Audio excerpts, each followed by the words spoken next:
We've been reporting now for just about the past hour as we waited for the president to depart from the South Lawn. I want to bring in Ben Tracy at the White House, who has additional reporting. Ben? So, Nora, I just saw some playback of the video of the president leaving the White House, which everyone will soon see in a couple of minutes once it's turned around to all of the networks. I can tell you the president was wearing a navy blue suit. He was wearing a ball cap. He waved at the reporters. He gave a thumbs up. He was walking on his own, and I will say he was walking fairly briskly. He then boarded the stairs of Marine One. He actually tapped the handrail a couple of times as he was getting on the helicopter. So he did appear to be in good spirits despite what is currently going on. We will all see that video here in just a few minutes. He did not stop to talk to any of the press that was outside on the lawn.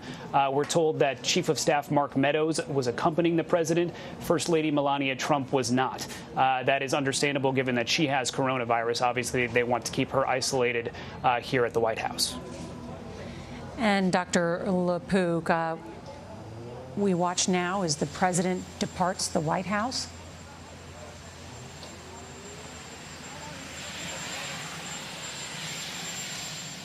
A walk that no doubt the president did not want to take as part of his presidency. I can't recall a time we've seen the president wearing a mask while departing the residence onto Marine One. You can see his military aide carrying what is called the football,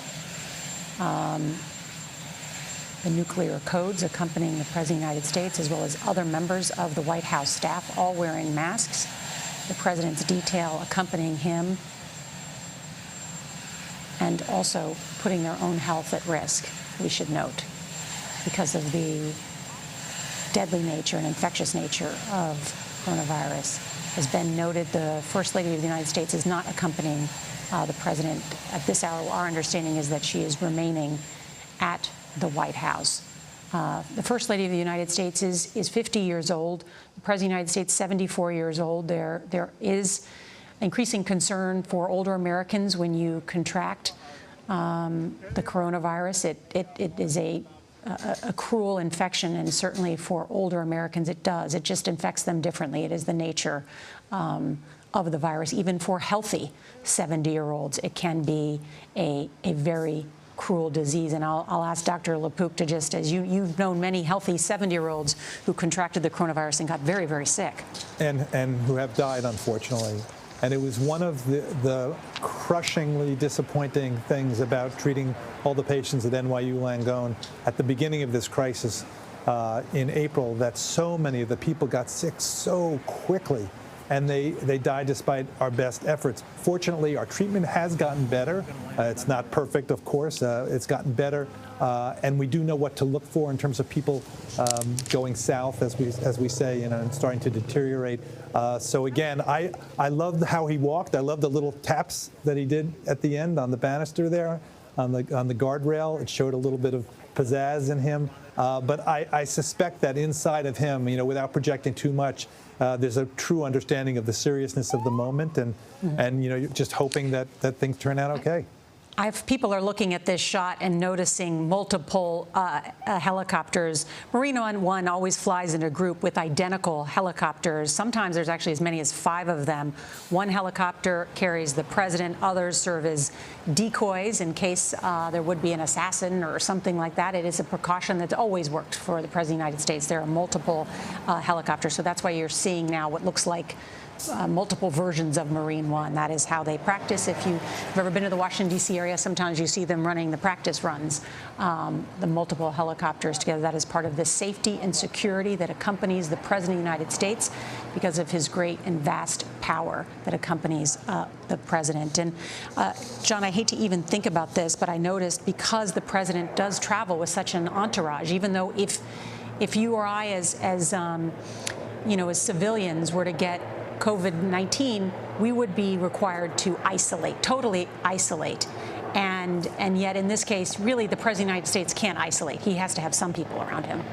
Yeah, but those people are going to be, I checked with some public health officials about this, they'll be in full PPE, full protective equipment. At the hospital, but the ones that traveled with him on Marine One. Oh, on Marine One, they actually even then should have masks. They should have visors. They probably won't have gowns, but the big spread is through the air. So if you have a good mask, I don't know if it's N95 that they have, and a visor, that's something that certainly would be recommended for people in close proximity to him. In addition to gowns and gloves. Yes, sure, absolutely. And I want to note, now we see Marine One. It was obviously a very quick ride across town, less than 10 miles, as that has landed now at Walter Reed. Major Garrett continues to join us. Major? So I noticed, Nora, those boarding Marine One, a much smaller staff accompaniment for obvious reasons for the president. And this goes back to the need for the White House to explain how this is all going to play out. How will the president deal with his obligations, his duties, his responsibilities as president while he's at Walter Reed? Because the White House says he's going to work there for a few days. Is this going to be a teleworking White House for the next couple of days? It looks like it will be. That would be something that the White House could and should fill in terms of the workability of the president under these very challenging circumstances. When you saw those boarding Marine One, you quite accurately pointed out those were all, or at least predominantly to my eye, military aides. I did not detect anyone from the senior White House staff. Mark Meadows might have joined the president. I didn't see, but it would be logical for the chief of staff, but very few others. So this raises just general, basic continuity of government issues and questions, all of which the White House, because it's formulated this plan, can and should answer sooner rather than later. Major Garrett, thank you. It is 6:30 on the East Coast, 3:30 in the West. We just want to recap for a moment for viewers who are just tuning in to this CBS News Special Report. President Trump has just landed at Walter Reed National Military Medical Center after testing positive for coronavirus overnight. The president is going to be there for a few days to be evaluated. We understand from White House sources that the president is experiencing fatigue, that he has had a low-grade fever, a cough, and congestion. As you can see, the Marines accompanying the President of the United States exiting beforehand, just ahead of the president.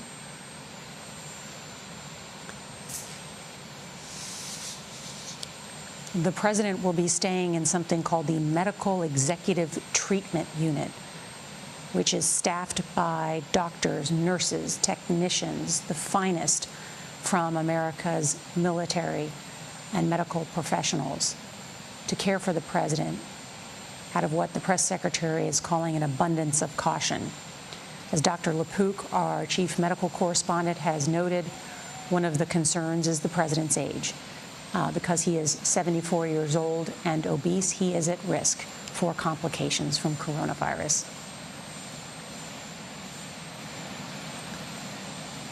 And the President of the United States wearing his mask, accompanied by his White House Chief of Staff, who is also wearing protective gear, who I believe the White House reported this morning had tested negative